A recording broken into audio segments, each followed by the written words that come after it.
I want to play some sound from before one of Donald Trump's events in Nevada yesterday. And it's rhetoric from Marjorie Taylor Greene and another Republican supporter. And it's the type of thing that we have heard on the trail recently, which is almost messianic rhetoric concerning Donald Trump. Listen to this. Oh, President Trump is a convicted felon. Well, you want to know something? The man that I worship is also a convicted felon. And he was murdered on a Roman cross. We're here in Sunset Park to worship and bring back the greatest president we've ever known in our generation. So what do you think when you hear rhetoric like that? I don't even know what to think, John. I mean, look, I'm not going to speak for the American people, but I think that rhetoric speaks for itself. And what our focus is, John, on this campaign is to make sure that every single voter understands the contrast, understands what is at stake, that Donald Trump and his MAGA allies are focused on seeking revenge and retribution. They are running a negative campaign that is not focused on the American people, but is focused on themselves. We are making sure that the American people understand that President Joe Biden is fighting for them. He wants to continue his policies of lowering costs for families, lowering prescription drug costs, continuing his agenda of economic freedom, whereas Republicans are focusing on themselves. And Donald Trump has made it very clear that if he steps back into that White House, he will rule as a dictator on day one. He will use the White House to seek political revenge and retribution on his political enemies. He has said things that, he's praised the Third Reich. He's used, racist rhetoric at every chance that he has. President Biden has delivered for the American people 15 million jobs, record unemployment growth. When it comes to the Latinos in particular, at one point, John, when President Donald Trump was in office, there was 47% unemployment among Latinos. Joe Biden has created over 4.8 million jobs for Latinos. We want to make sure that every single voter, all Latino voters, understand what's at stake and what President Biden has delivered for them. Adrienne Elrod, appreciate you being with us this morning. Thank you. In Nevada, Marjorie Taylor Greene, in a way, compared Donald Trump to Jesus. There was another Republican figure who did. And there's this song that's making the rounds on TikTok, big with the kids, that does the same thing, which compares Donald Trump pretty overtly to Jesus. I want to play a little bit of that.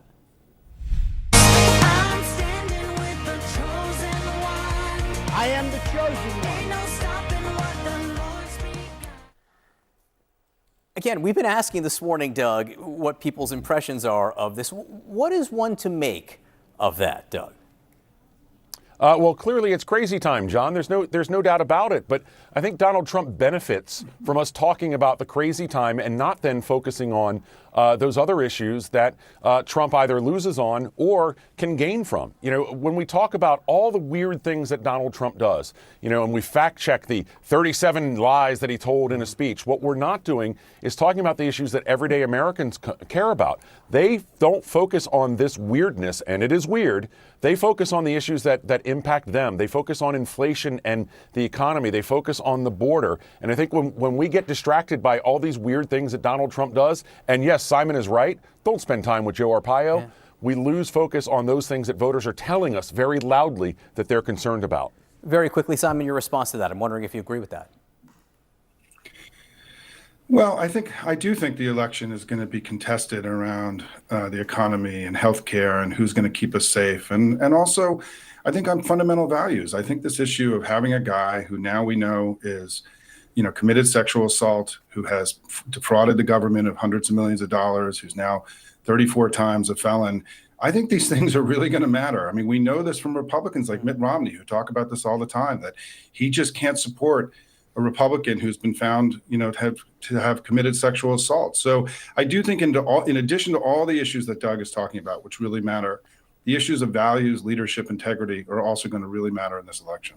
All right, Simon Rosenberg, Doug High. What Simon's talking about there is Donald Trump was found liable in the civil case, the E. Jean Carroll case of sexual assault. Appreciate you both being here. Former President Donald Trump is set to attend a pre-sentencing interview after a jury found him guilty on all 34 felony counts in his hush money trial. But yesterday in Las Vegas, his most ardent supporters described the conviction as a sign of his martyrdom, with the head of the Nevada Republican Party going as far as to say that Trump supporters should worship the presumptive GOP nominee, and Republican Congresswoman Marjorie Taylor Greene comparing Trump to Jesus.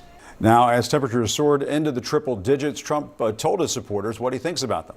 Everybody was so worried yesterday about you, and they never mentioned me. I'm up here sweating like a dog. They don't think about me. I'm working my ass off. I don't care about you. I just want your vote. I don't care. It would be suicide before Biden, right?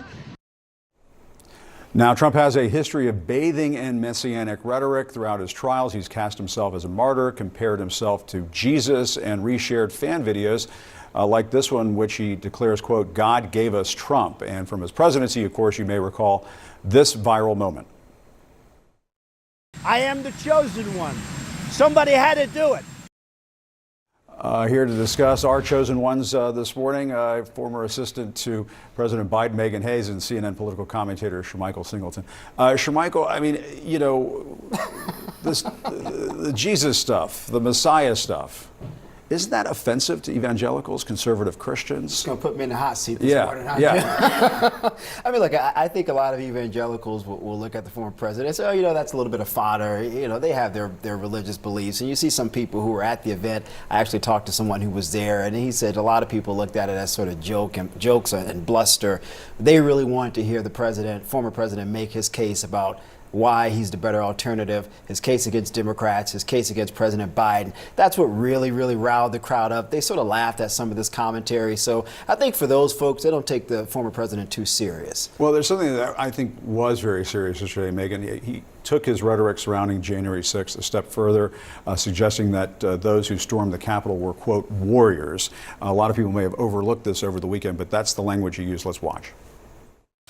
But those J6 warriors, they were warriors, but they were really more than anything else. They're victims of what happened. All they were doing is protesting a rigged election. That's what they were doing. So when we get in, it's going to go very rapidly. We're going to do a lot of things. We're going to look very strongly at J6. Those people, there has never been people treated more horrifically than J6 hostages. What a setup that was. Now, reality check, Megan. The police officers who were defending the Capitol on January 6th, they were the warriors. Correct. They were under attack. They defended the Capitol. And I think the other thing that's outrageous about this is this happened just a few days after D-Day. Those are warriors. Correct. Storming the beaches of Normandy, that's a warrior, not storming the Capitol. Yes, I think the warriors, just like you said, are the Yeah. folks that President Biden and other world leaders were honoring today, or honoring a few days ago in France for D-Day. And also, just like you mentioned, the police that were there defending the Capitol. It's offensive that he would call these folks who broke the law, who are insurrectionists, warriors. But I mean, Donald Trump is saying exactly who he is, and he is saying exactly what people need to be listening to when it comes time to vote in November. But Megan, the Biden folks have been grappling with this what they call Trump amnesia. I mean, has January 6th just been sort of erased from a lot of voters' minds in a way that is not good for the president? No, I don't. And I think that people do have short-term memory. I think that's been proven over and over again every time we have an election. Yeah. But I do think when it comes time to start voting in November, Trump is going to continue to say things and continue to incite this incendiary language like he's doing. And he's very, like, comparing himself to Jesus. That's very narcissistic topics. So I think that people are going to start paying attention and start to remember. So I don't necessarily think that people are going to forget when it's time to vote. I just think people need to be reminded. And I think that's what the Biden campaign is trying to do. I'm not sure it's working just yet, but I think they have 5 months to help that. Yeah, Shermichael, I mean, I suppose folks might blow off the Jesus stuff and say, okay, like you were saying earlier, it's just kidding and that sort of thing. But when Donald Trump calls the people who attacked the Capitol on January 6th, the Capitol, I mean, we're sitting in front of it. Warriors. Isn't there a part of you that just recoils? So strategically, and Megan made a really, really good point. this is a part of the problem, I would argue, for the Trump campaign. And I know for a fact that some of the folks on the campaign would prefer the former president to stick to the issues, because if you look at some of the polling, he does pretty well on some of the issues. He does it at rally after rally. He calls them hostages. It's this now he's calling type them warriors. of imagery that could turn out some people who are on the fence about President Biden, who are saying, you know what, I'm just going to stay home, I'm going to disengage altogether, which does benefit the former president. Those folks who will see this stuff constantly, and if the Biden campaign continues to do ads on social media, radio ads, television ads, it does sort of remind people, you know what, I just don't think I want to be bothered with another 4 years of chaos. That isn't good for the former president. So if I was advising him, my advice is stick to the issues. People don't want to be reminded of chaos. It turns them off, Jim. Yeah.